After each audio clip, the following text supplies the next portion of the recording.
Assalamu alaikum. My name is Munazza Khan and I'm from Maryland. I'm originally from the UK. My most memorable Jalsa was back in 2009.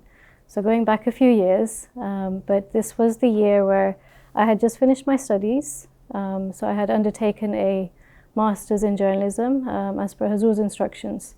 I had originally done law, but as a Waqf I went to Hazur and he had instructed me to take a master's in journalism. It was a year of intense studies, and I remember I struggled for the first few months. So that summer was a huge relief. So I was really looking forward to Jalsa that year, and I remember that that year Hazur's speech to the ladies. So it was day 2 of Jalsa Salana UK, and I was on duty. We usually used to do ID cards at Jalsa. So at the time we weren't able to hear Hazur's speech. There was no intizam for speakers in the area. Alhamdulillah, things have changed and there are much better, organization now, and you're able to hear in all parts of Jalsa. So that year Hazur had focused his speech on the importance of parda, and for Muslim women to understand, the importance of parda as a commandment for them, written in the Holy Quran.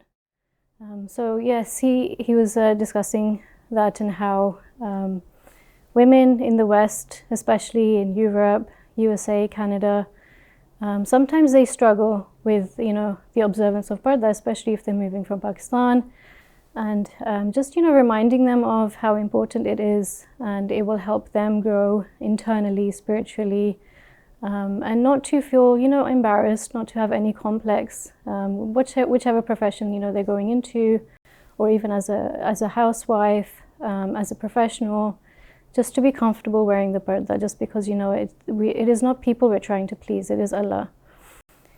So that year I remember that there was a huge debate on the veil in France, and France had actually banned the burqa, and there were debates on implementing that as a law.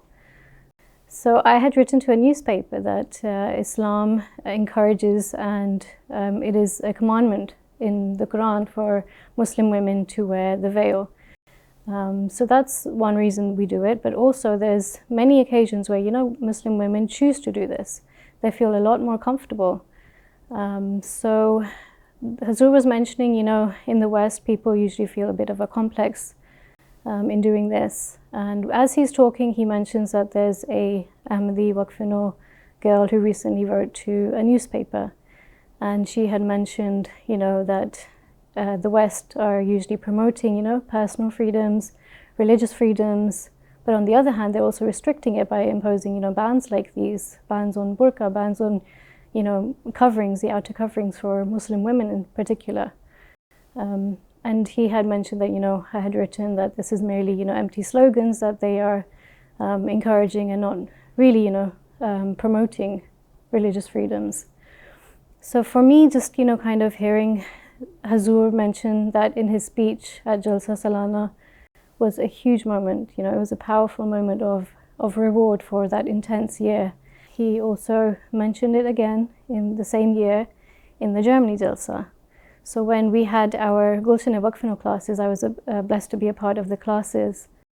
And Hazur had mentioned, he looked at me and he said, "Maine tumhara zikr kiya tha jalse mein."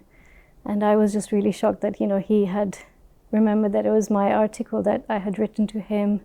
And he said, "Haan, mujhe likha karo, tum log jo mujhe batate ho na, main apne khutbe mein shamil karta hu." So that's also, a message out there to the other Waqfa, other girls as well, that, don't be held back. Keep that connection with Khilafat. And Hazur really enjoys, reading everyone's letters and seeing your work. So if there's something that you're proud of or you want to share with the Khalifa, then by all means share it with him. And it really helps him as well to kind of understand and see what's happening in the world. And it gives him a different perspective as well.